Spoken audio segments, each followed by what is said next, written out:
I've thought a lot this week about how, like, family can be chosen.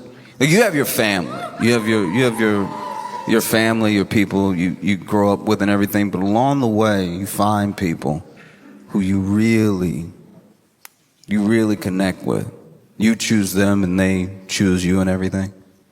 Because the family that you're born into, I'm not saying there isn't massive value in making everything work with your family that you possibly can. I'm just saying that, like, sometimes, look, they're your first crack at, like, relationships. Do you know what I mean? Like with most people, especially with the big family, if you line them up together, you'd be like, all right, if y'all didn't already know each other, I'm not sure you'd be hanging out.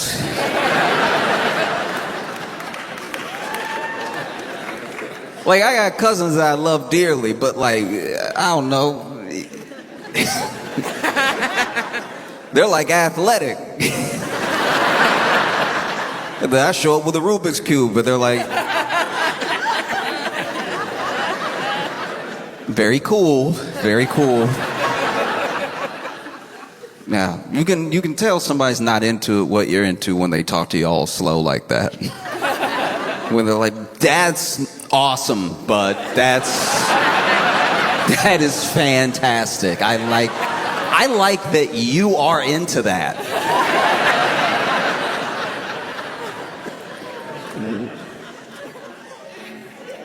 Wow. Oh, I've been hit with wows in my life.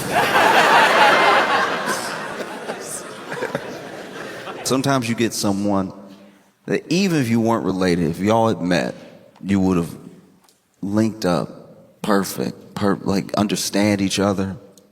That real bond, right? And you have the benefit of actually being family, so you get even more time with this person.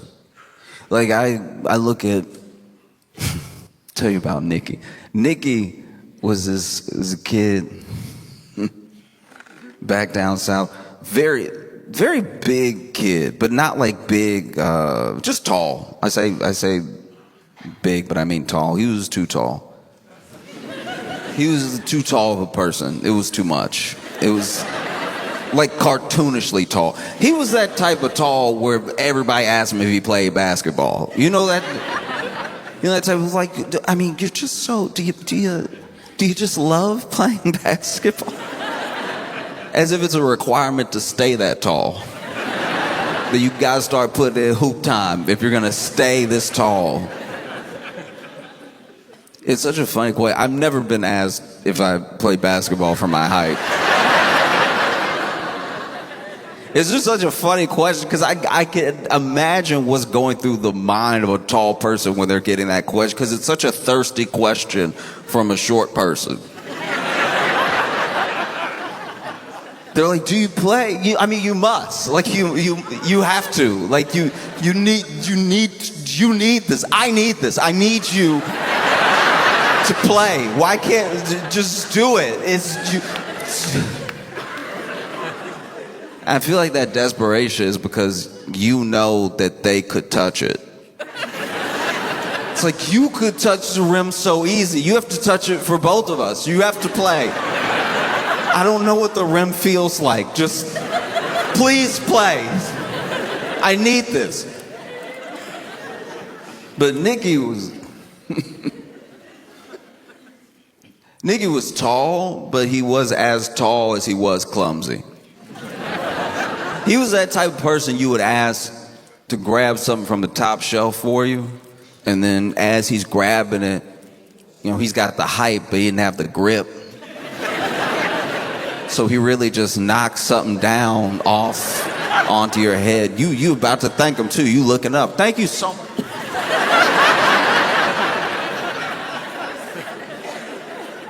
And so him playing basketball was a disaster. He was very clumsy. And it was insane to watch.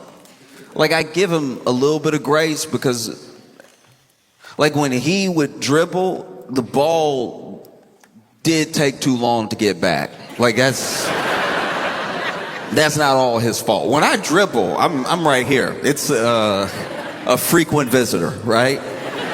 But when he would dribble, it'd just take forever to come back up, and by then he had already run away.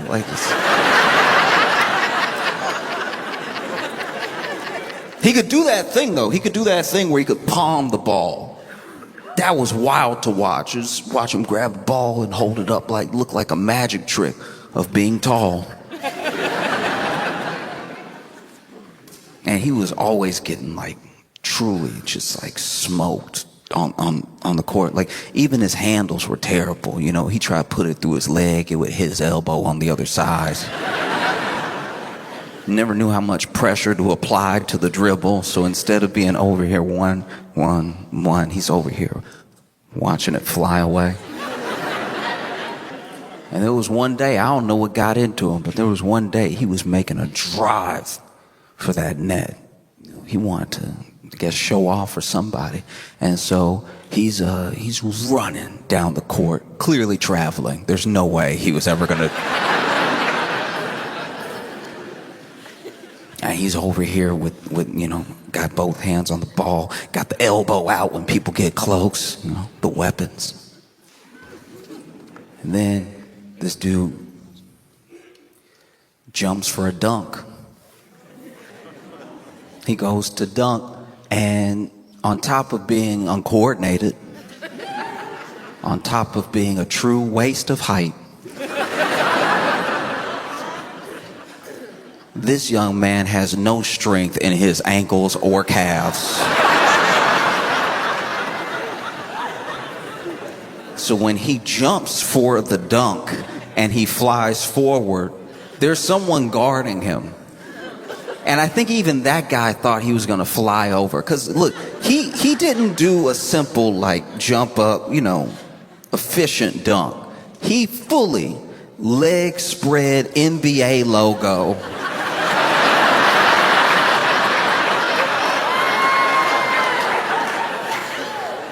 The problem is he's either pushed or made everybody else get out of the way up until this last person, this guy trying to finish just standing there, right? And because he got no air, because he jumped the height of his own shins,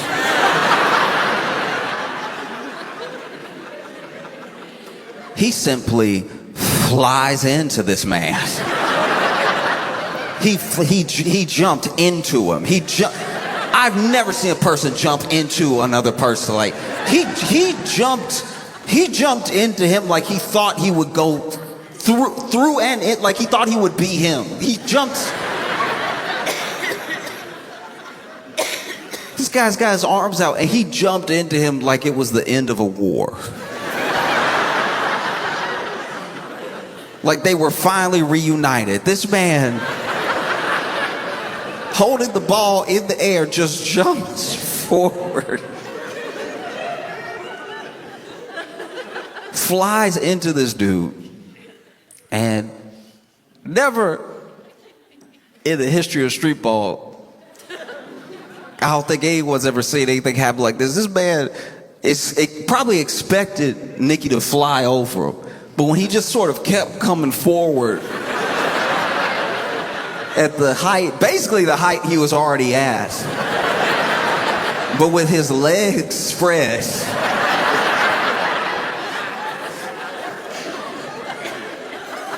never in the history of basketball on a public court has this happened. He flew in just trying to dunk, and then this man caught him.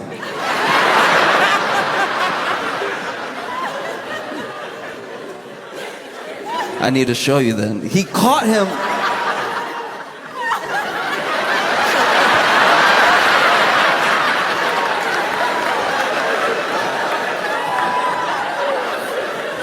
Caught him into his arms. Didn't fall backwards or anything, just straight up caught him because Nicky started jumping too far away, so he didn't have the momentum to knock somebody down. And then Nicky, this fool, still dunked.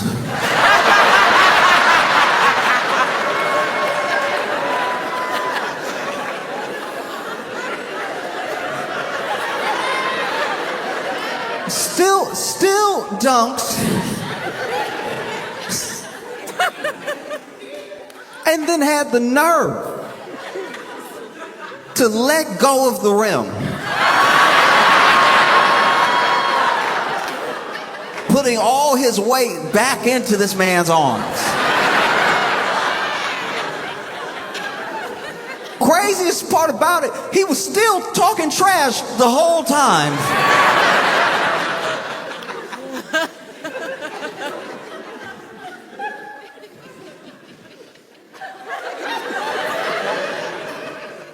He's still being held midair, talking crazy to everybody on the court.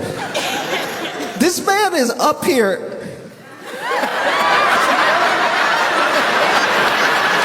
That's right, this is my house.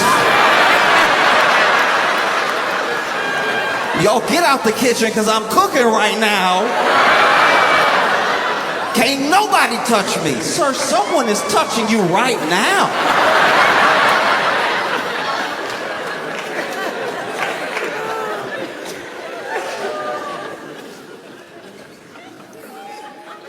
So uncomfortable.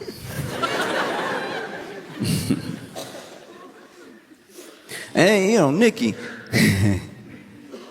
was tall. He wasn't big or anything, but he was big enough to recognize that he was bigger than the people around him.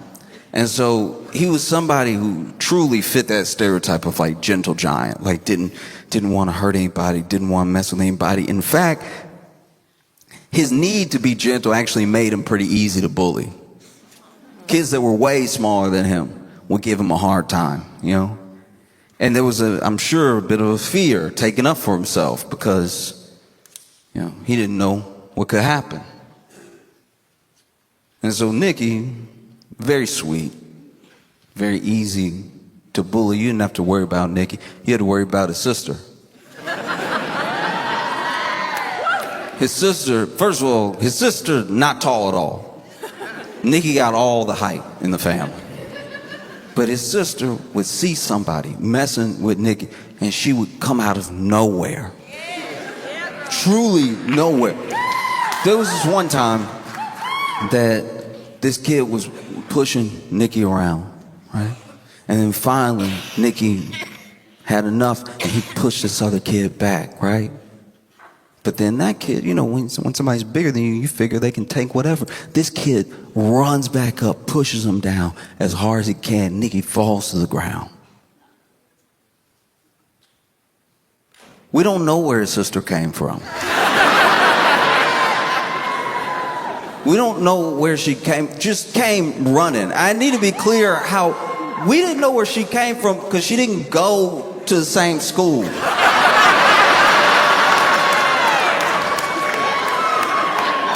So when did you start running?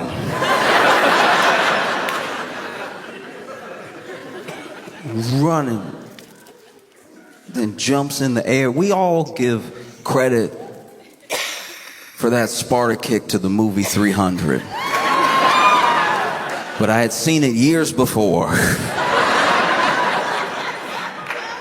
She got a running start, it jumped up in the air, and then foot first, walked up this kid. Remember the movie Crouching Tiger, Hidden Dragon, where they just sort of kick, and they never came down?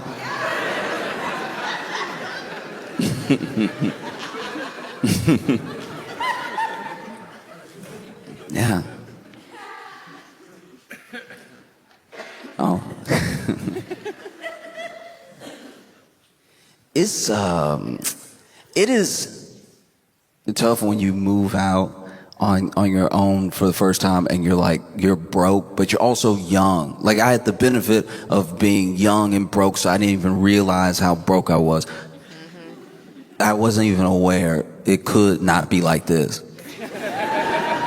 Because, you know, there's a different mindset. I can only speak for myself, but it seems like there was just a different mindset at the time for the sort of standards of my mom's house versus like what mine would be, because I was out on my own for the first time, so I was sort of setting them in real time, like setting these parameters. When you're out by yourself for the first time and you get your first place, this little studio apartment in Chicago, it's like anything. You could do anything, you know? You could put up both Fight Club posters. You could do whatever. You could get the main one and the variant right next to it. There's nobody to stop you.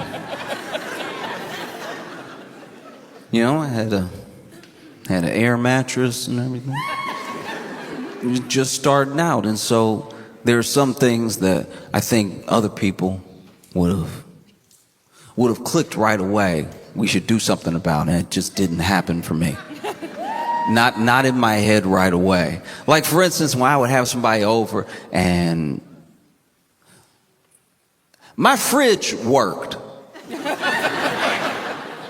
but it didn't work hard. Like my fridge would do the fridge things, but just not all the things a fridge is supposed to do.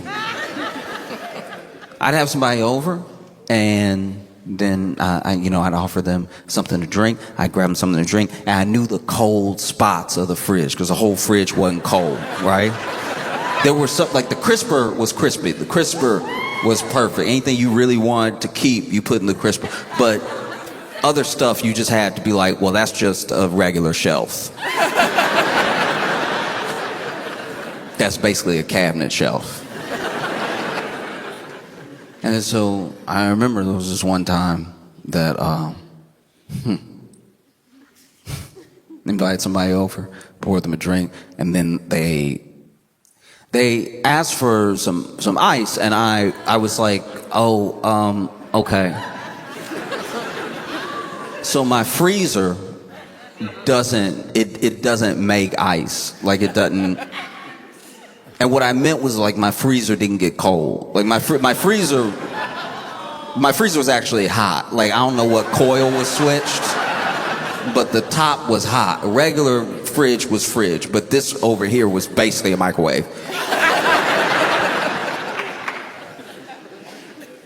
And so I was like, oh yeah, it doesn't make ice in there. And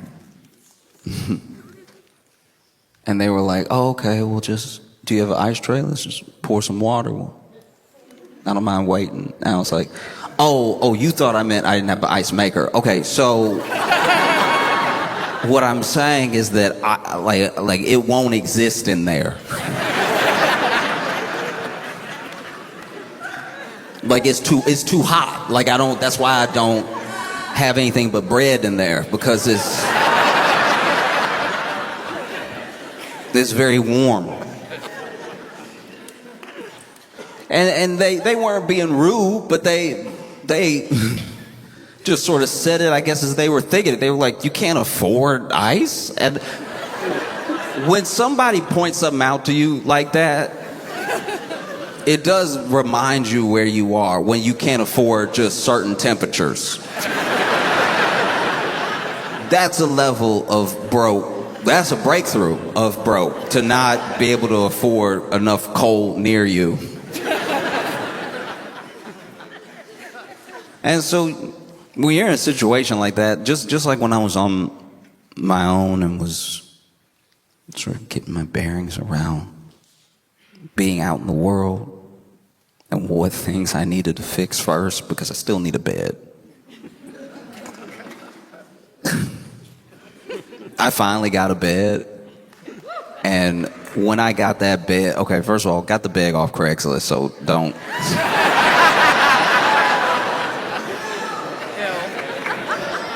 The frame.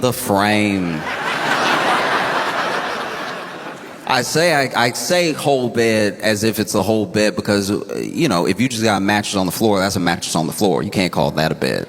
So I got my bed frame off Craigslist, and then, bought a mattress and everything. That took some saving. For a little while, the air mattress was on the bed frame. Because if you did look too fast, it looked regular.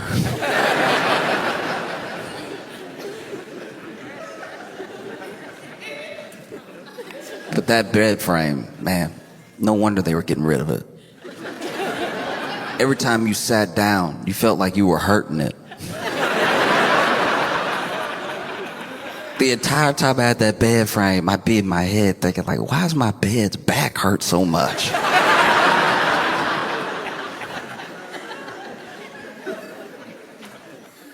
And every creak is just, it just sounds like you don't have your life together. You sit down after a long day of work and you hear,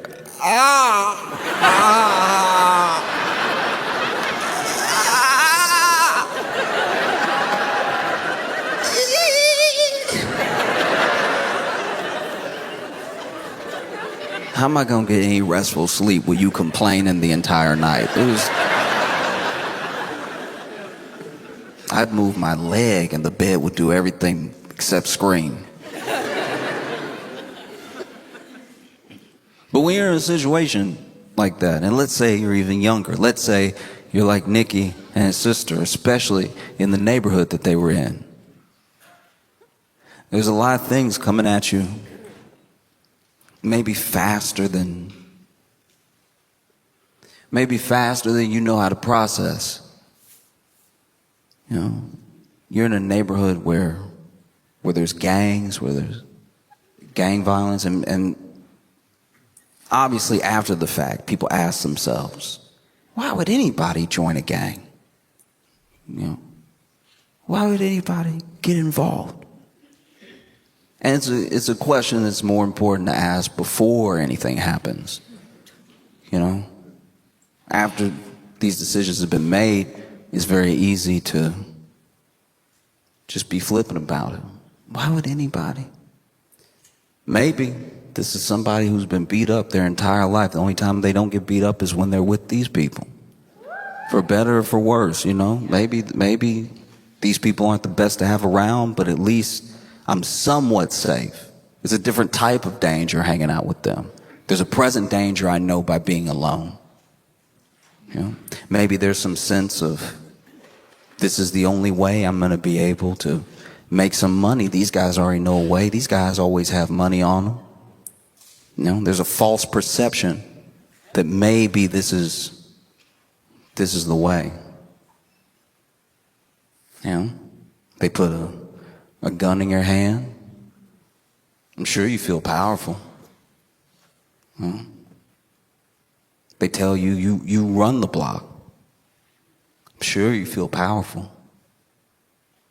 It's not until something actually stops you that you realize you're not all powerful. Like you look at a kid like Nikki, and you know, it's not like it is in the TV shows all the time, where there's just somebody seeking out, oh, that guy looks cool, I'll follow him around, maybe he'll let me join or something. Some people are coerced, some people are threatened. You know, you live here, you see us doing work, maybe it's time for you to do some work. They recruit them. That's the thing that people leave out. They recruit them. You know? And so maybe a kid like Nikki sees, though, this isn't it. I don't know what is, but this can't do this. So then a kid who almost never takes up for himself. A kid who's very gentle, although he's very tall. Waste of tall. Not using the tall right at all, but that's beside the point. A kid like Nikki gets approached, tells them, no,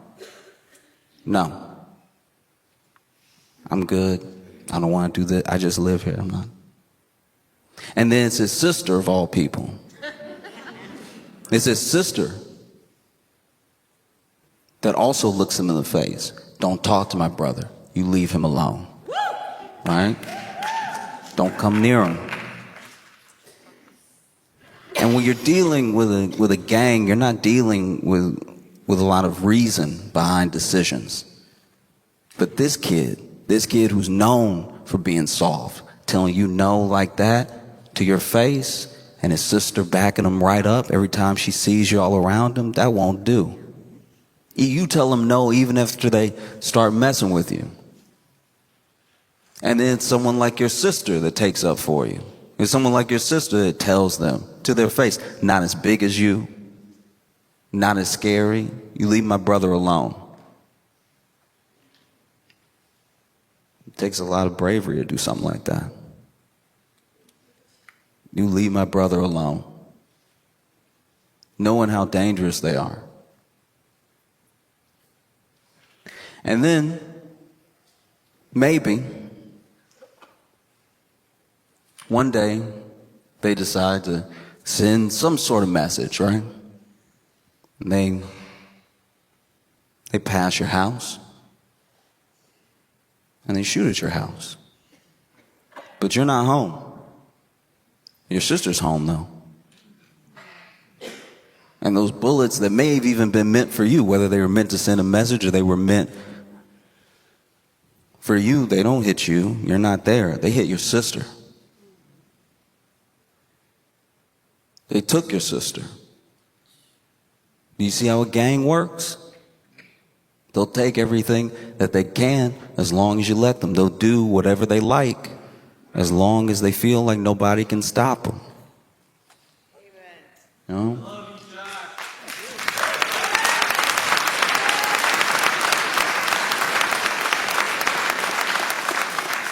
I'll back up real quick. Being out on your own and broke, you have to decide what professionals you're going to spend your money on, because all the professionals you can't afford. So sometimes you got to go to a professional who says they're professional and doesn't feel very professional. Like, for instance, I require some things from a professional. Like, some of it may have nothing to do with their capabilities at their job. They're just things that make me uncomfortable. Like, I don't like when my professionals in some fields take cash.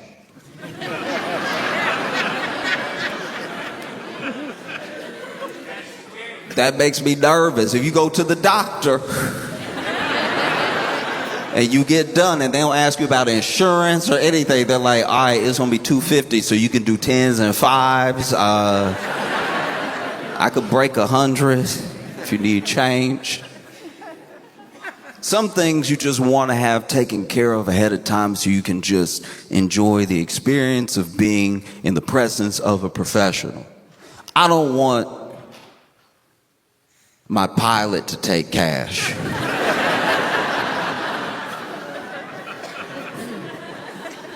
What if I don't have cash on me? Even like the nonverbals sometimes. Sometimes a professional will let their feelings escape, right? They won't be very professional. Just let it out as it happens. That is very jarring. It's terrifying. I don't ever want that to happen. Imagine you in court.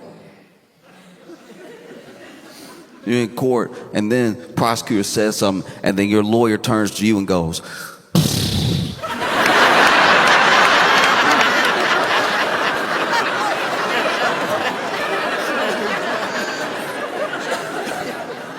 "What's wrong with you? Everybody heard that. You couldn't keep that in?"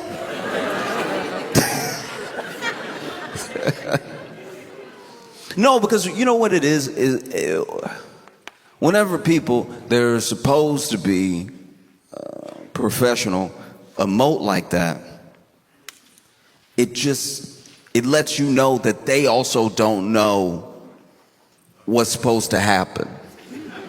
Now we're living in chaos. Do you know what I mean? If the people who are supposed to know don't know, if the people who were supposed to act some sort of way don't know how to act that way, now we're in chaos. Like, now we're in chaos. Like, now we're in chaos. And I remember one of the earlier times I felt like this was with my dad. I was in the car with my dad, and we got a flat tire.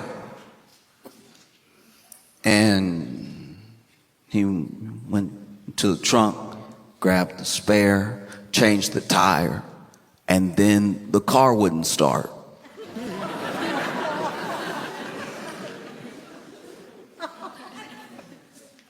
I'm not saying at 7 years old I knew how to change a tire. I was just confused why, after changing this tire, the car as a whole gave up. The car that was running before, and then you changed the tire. Here's the thing, I'm not a mechanic, not an engineer, but I look at tires like shoes. And if somebody's shoe fell off or wore down to the point they need another shoe, and then you gave them that shoe, and then they were like, oh, I don't walk anymore.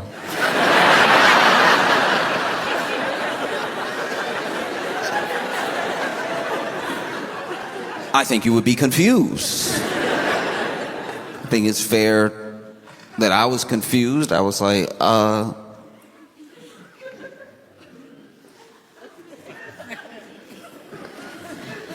all the wheels good. Maybe try it again. He's over here. Nothing. You know. So then he had to go into a store, find a phone, because this is, I'm like a 90s baby. I didn't have a cell phone for a long time. My dad didn't have a cell phone for a while. He had to go into a store and ask to use their phone to make a very embarrassing phone call. To call whoever he called to be like, yeah, I changed the tire.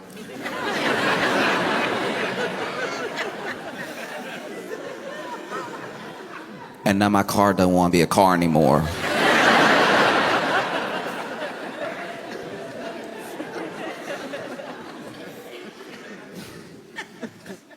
And I remember I asked him, like, what are we going to do, Dad? And in a moment of honesty, because to be fair, your parents are your parents. They're not professionals. They should be allowed to be human, But I asked him, what are you going to do, Dad? And he was like, I don't know, son. And I know I was little, but even looking back, I had too strong of a reaction. I was like, you don't know!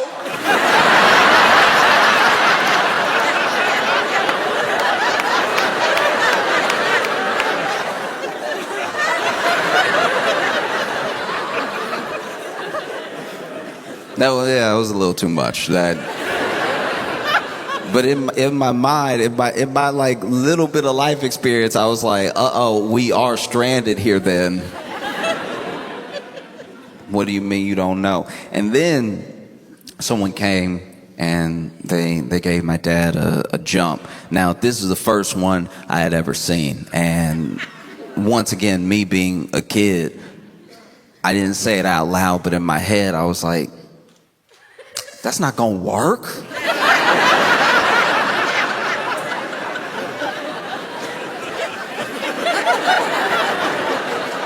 Y'all just doing stuff now. Like this.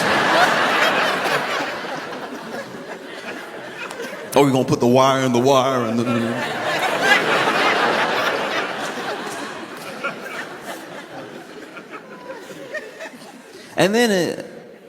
And then it did work. And when it worked, to my credit, I was like, man, my dad's a genius. Who would even thought you just wire up to another car and it'll be a car again?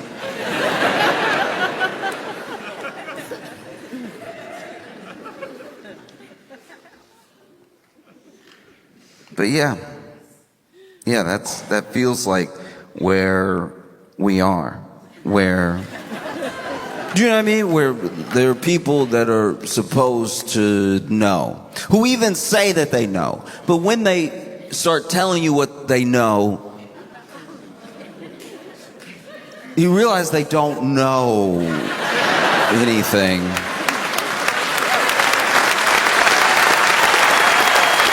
And that's very scary. That's terrifying. Sometimes I don't even know what press conference I'm watching and what it's about.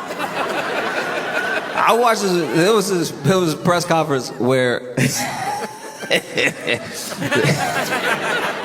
there was a press conference where Marco Rubio wrote something down and slid it to Trump. And like, I don't know, man, I've never seen somebody so locked in to being evil and so checked out of life.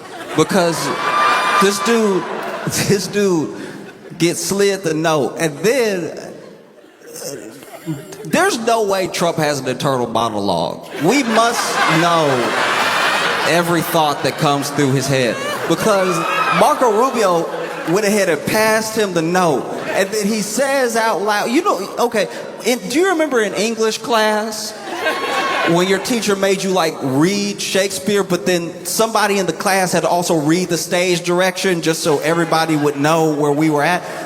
Things that should clearly be in his head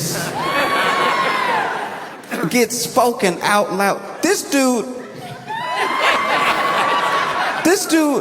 gets slid the note and then says out loud, Marco Rubio just passed me a note.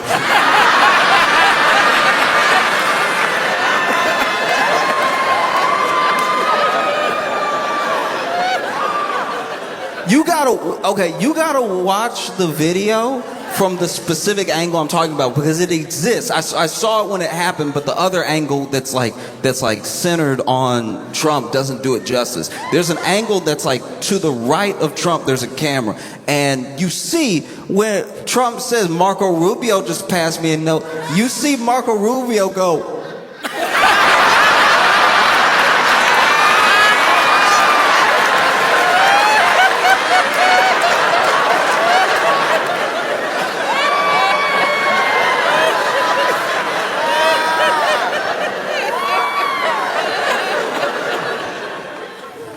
and then Trump reads the note out loud for everyone. And that's, once again, maybe something he meant to do in his head and his mouth never stopped. Because then he's like, it says Chevron. Go back to Chevron.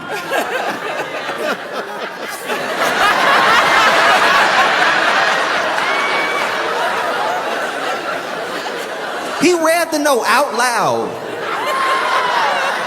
at a press conference, I'm assuming, where they're talking about oil, and doesn't seem to know what this note means. Go back to go back to Chevron. All right. I'm surprised he didn't just keep talking. Like, go back to Chevron. Oh. I've never worked there.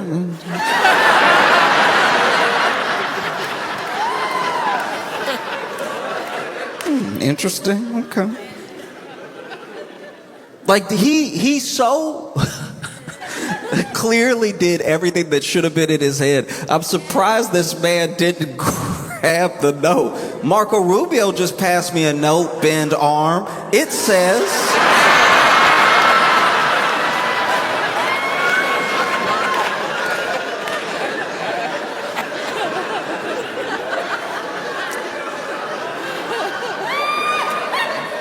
it says go back to Chevron. What does that mean, turnhead?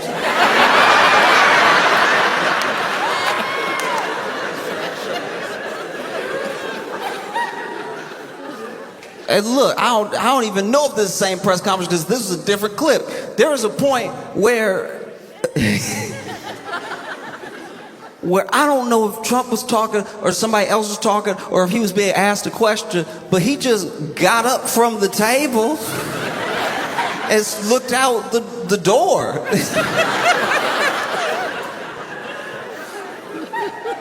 This man over just, yeah, you know.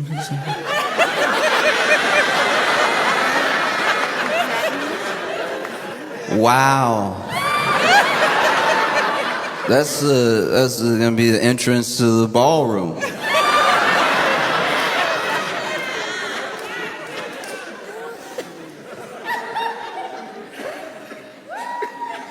Sir, if you don't sit your Biden-built brain down, this is everything you said about Biden. Everything you doing right now. Every ounce of it was supposed to be what Joe Biden was like. This man tried to bully Joe Biden the entire campaign with the fact that the auto pen, the famous auto pen, he doesn't know what's going on. Somebody else is running the White House. It's like, all right, look, for all of his faults, Biden was never passed a note.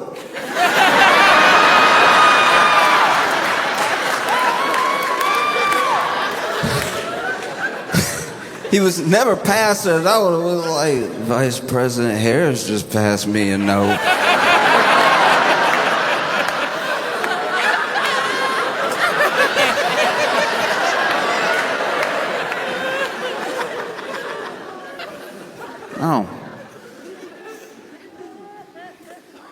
No, it's insanity.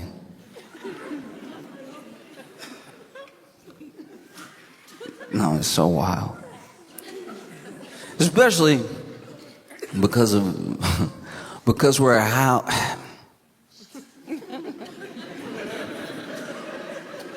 it all just feels especially insane that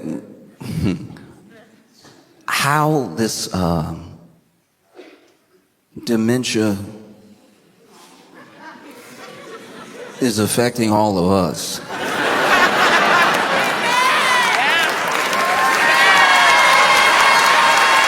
Do you know what I mean? Like I've had people in my life that I love dearly have dementia, and it affected the family, not the country. Not, you know what I mean? Like it. If your great uncle starts grabbing the remote control for the TV and pressing buttons and putting it to his ear, that doesn't affect Greenland.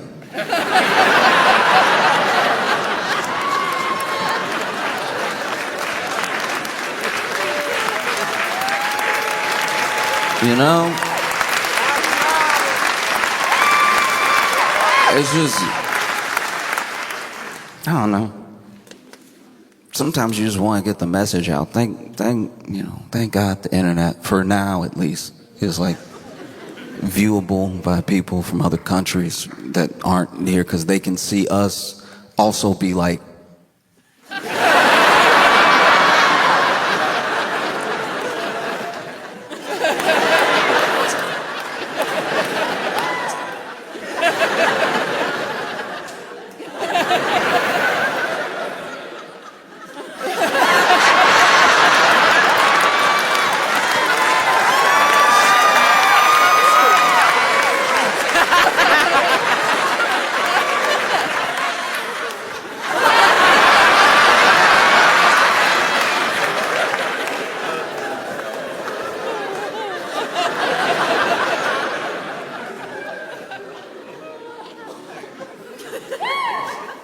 no, every day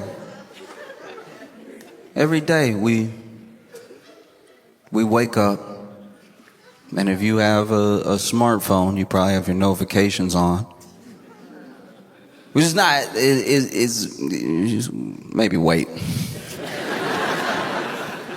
The stuff will be there eventually. You shouldn't wake up to the news. Give yourself a minute.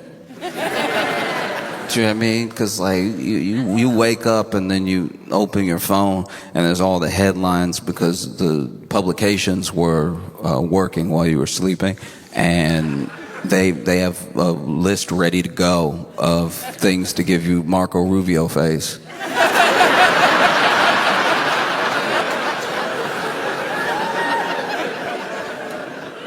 There's a big flaw we have now in that the news by headline is like in your phone. It just hits your phone like that. You gotta turn your notifications off sometimes just for the sake of your mind, because I was checking the time. I just wanted to know the time. And now, uh-oh. Well, oh no, I was gonna travel. Looks like we're not friends with anybody anymore. It's devastating. And then you see things like you see what happened in Minneapolis. Yeah. You see everything that happened, and it is... it's sad and fascinating that no matter how many angles come out, no matter what people are watching, no one's really changing their position. And I think one of the main reasons is that there are many people that are trying to argue the legality, and everyone else is trying to argue the morality,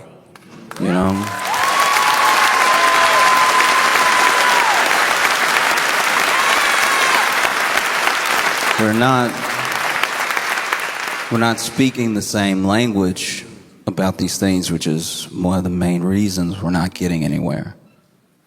And I think that, look, if your entire moral compass is based on what the laws are currently at the time, I think that's a very weak compass, because all of the good that has ever come to this country and to people in general was through change. It was through adjustment. It was through figuring out what met the moment the best, There's to me at least, there's very little good in just saying, well, that is the way it is. No. It's like that's not enough. Every benefit to your life, every single benefit to your life came through some sort of change. The powers that be weren't just waking up one day and then thinking, oh, well, we probably should do a little better. Sadly, that's not how that sort of like arc of justice bends. It usually bends with pressure,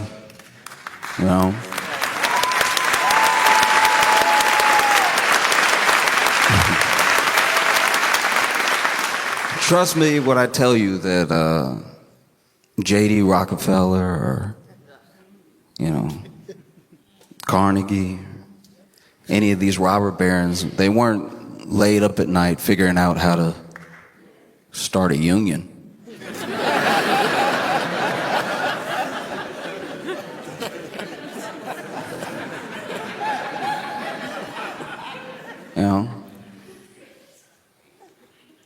All these things come with time. You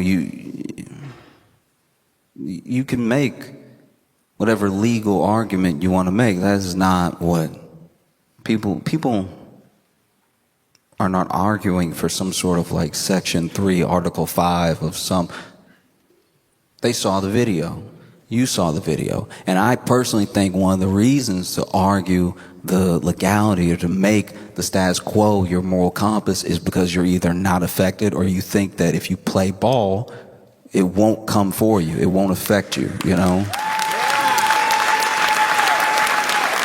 And that's just not the case. Now we are where we are because they needed something. They passed this bill that is going to really devastate a lot of people. You know what I mean? They passed it a while ago and they're hoping you don't remember. In fact, they're looking for something. They need something new. It can't be the old stuff because they said they fixed all the old stuff, right? So they need something new.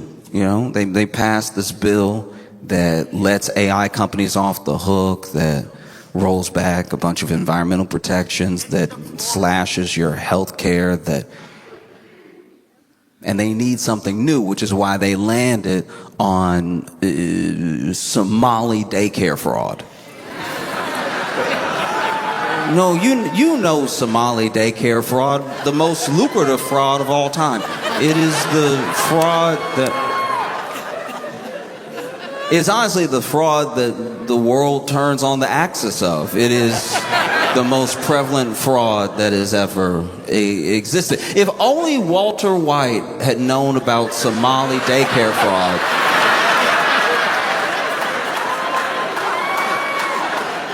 it would have been a very different show.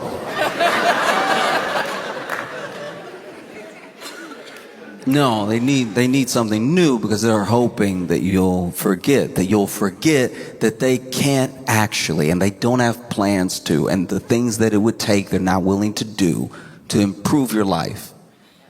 They're not going to do it, you know? They're all in the same pool, so they're not going to tax their friends, you know? So what can they do?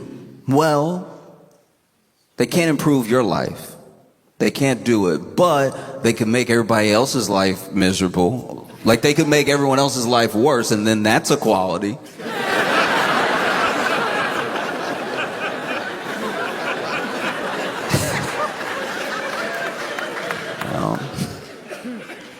Yeah. It's like when you're it's like when you're dating somebody that sucks and then they are like, yeah, but other people suck too.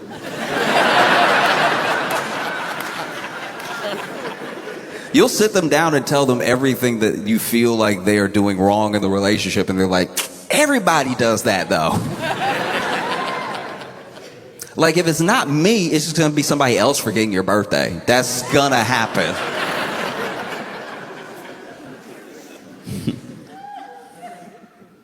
Because you see what happened, and you see how panicked they genuinely were.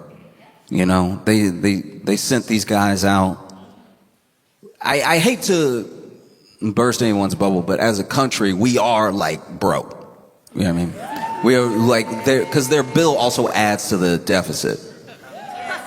And we're very broke. And not the government, I should be clear. The people. The people. I know people think it's the same thing, but people from other countries, just so you know, it's not the same thing. The country, as in the government, is doing fine. They just found a bunch of oil. It's the people. It's the people who are struggling. It's the people whose groceries prices and whose healthcare costs are skyrocketing.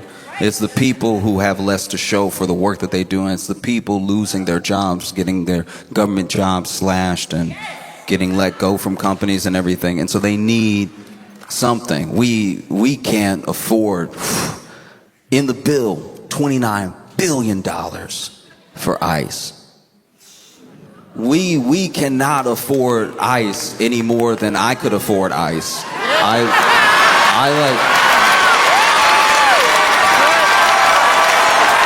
I can't believe $29 billion. I mean, but this is my thing, I guess, is that you watch something like what's happening in Minneapolis, because it's not just one instance, it's not just one thing, you know?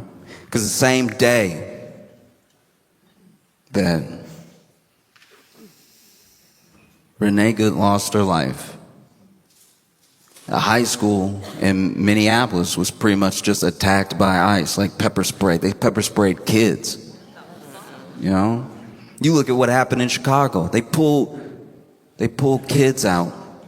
They pulled all these people out of this building. It was just a show of force. It doesn't look like there were really any convictions out of that. It was pure harassment, you know? People talk about comply. People talk about what is legal, but really think about what's moral, you know? I'll tell you right now, If you just sort of go with the flow, you go with the status quo, you just simply comply over and over again, you know, nothing really changes. Not a single thing. Because once again, the people who have everything don't really think about breaking you off a piece. That's just not how it works, you know. They weren't up at night figuring out, oh, you know, maybe a minimum wage would be good. You know?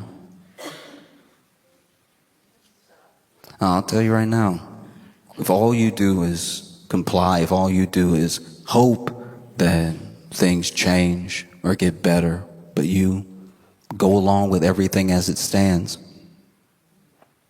it doesn't happen. If everyone that came before me had just complied and complied and complied, then I probably would have entered this theater, any theater, through a colored section. You know, every good thing you have in your life is a product of someone else's struggle. You know? You see everything that's happening. And it's not about what they say it's about. You know? People talk about coming over the right way, doing it the right way and everything. Meanwhile, the people that say that don't even actually know what the right way is. Not top to bottom. The people trying to do it know. But they don't even understand the significance of yanking people out of a hearing that's their immigration hearing that they showed up to do it the right way. You know, you're just jamming people up for the sake of doing it. Now, be clear here. It is not about Somali daycare fraud. Even the narrative building, even what happens next. Then the president makes a statement. There's no way he saw the video. I'm not even saying that because I think that there's some like moral core to. I'm saying that because what he said, he was like, this officer was run over. He's lucky to be alive. She ran right over him. I mean, he basically exploded. And he had the wherewithal to put himself back together again. Reconstitute his body. Amazing stuff. No, you see how they paint this person immediately.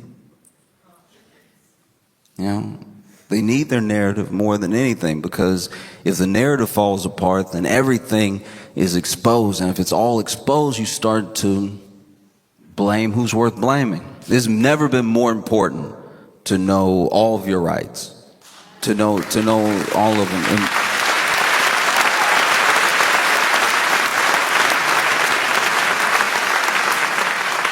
you know, it's never been more important to know the difference between a judicial warrant and an ICE warrant. Like, a judicial warrant is something signed by a judge, and the judge signs it, and it means they can come in.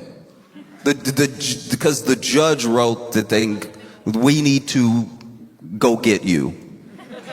And a lot of times when they have a judicial warrant, they don't even knock. They just sort of come in. It's not really up for discussion. An ICE warrant is a thing that ICE wrote that they may show you, and it may even be part of narratives that happen for the future where, well, they had a warrant. Which warrant? It's important to know, because ICE having a warrant is like me writing myself a sick note. You know what I mean? I've done it many times. I've had to write my own doctor's note many times. And every time I gotta write my own doctor's note, the story, I do too much. The story's like unbelievable. Like usually a doctor's note is like 2 sentences because doctors don't even want to do it, but sometimes employers or schools require it. But then I would be doing, oh man, I'd be doing too much. I'd be like, oh, what a brave boy.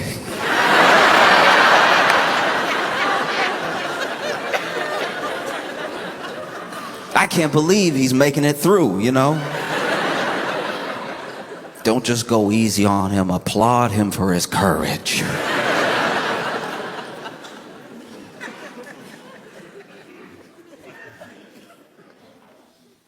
It's very important that you understand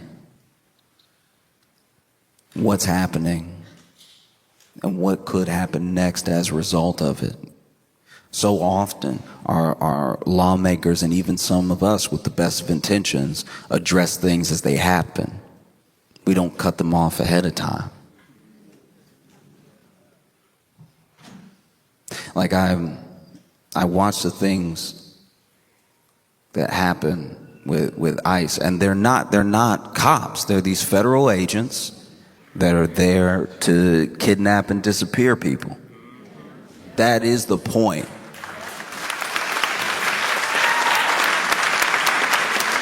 It's the entire reason that Renee Good isn't with us. And it is more than fitting that these people, that this administration would be the enemy of good. Like,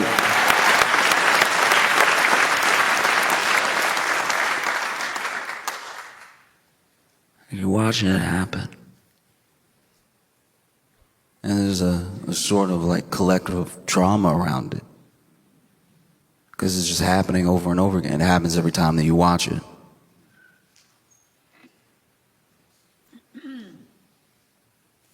And I don't know, it reminds me that it's important to choose as much family as you can. You choose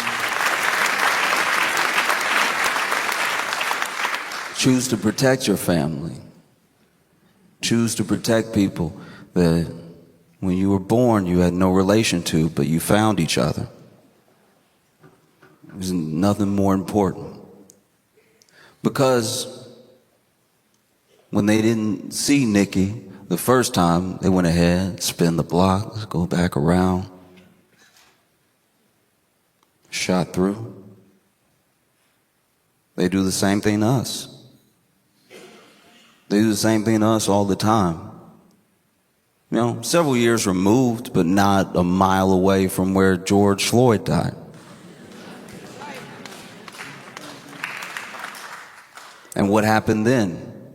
We marched, we protested, we begged, worked as much as we could for some sort of change, and then several years later, they spin the block, right? They took, and they'll take as much as they can, take as much as you let them. And look, there are people, right? There are people who will never see your side of things.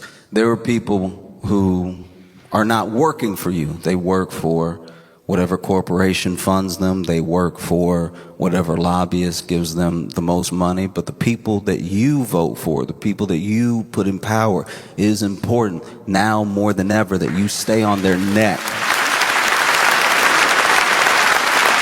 You stay on them. Because when things like this happen and there's this sort of like rhetoric around, you see how people feel one way or the other, and you see politicians try to do their spin. Obviously, there's a way that we expect everybody to fall, but it's important to remember that usually ICE funding is bipartisan. So you only control the people that you vote for, but you got to stay on them. You never let up. Being a public official should be a headache. You know, I genuinely, it depends on who it is, but I usually hate to see him smile. I'm like, why are you having a good day?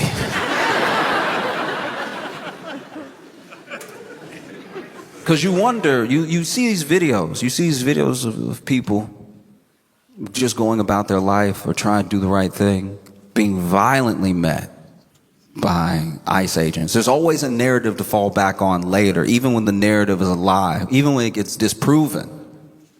There's always some sort of narrative to fall back on.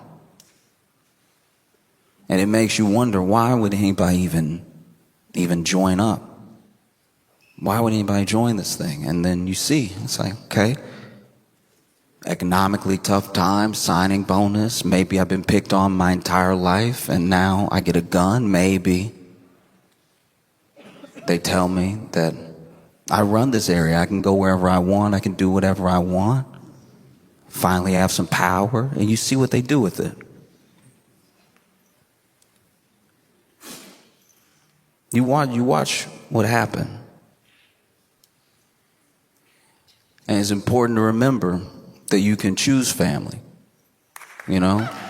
You can choose the people that you stick your neck out for. You can choose the people that you protect that mean as much to you as your own life. You can choose people.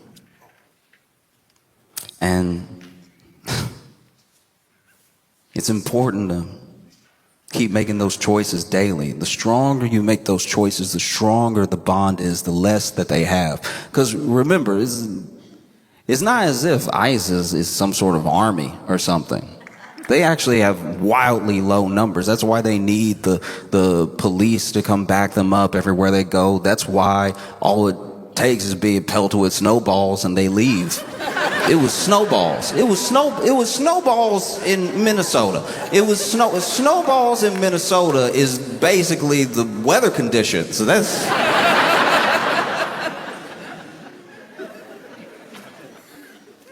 And so when you watch what happens, it's important that we as people take it upon ourselves as best as we can.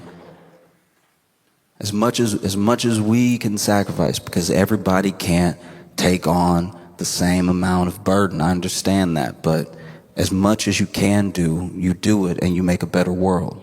That's the way forward, you know?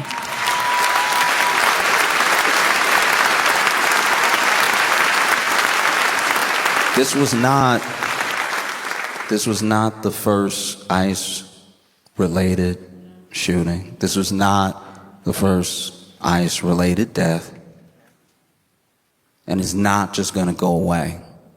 I think about those kids that are left behind now and how it's important that they be chosen as family to take them in. Because you watch that video, you watch everything that happened. You can watch people litigate all they want. But once again, you're talking about people who are arguing for the legality versus people who are arguing the morality, you know? They did what they did because they knew that they could. You know what I mean? And it's important that people left behind, like that child, those children, they become our responsibility.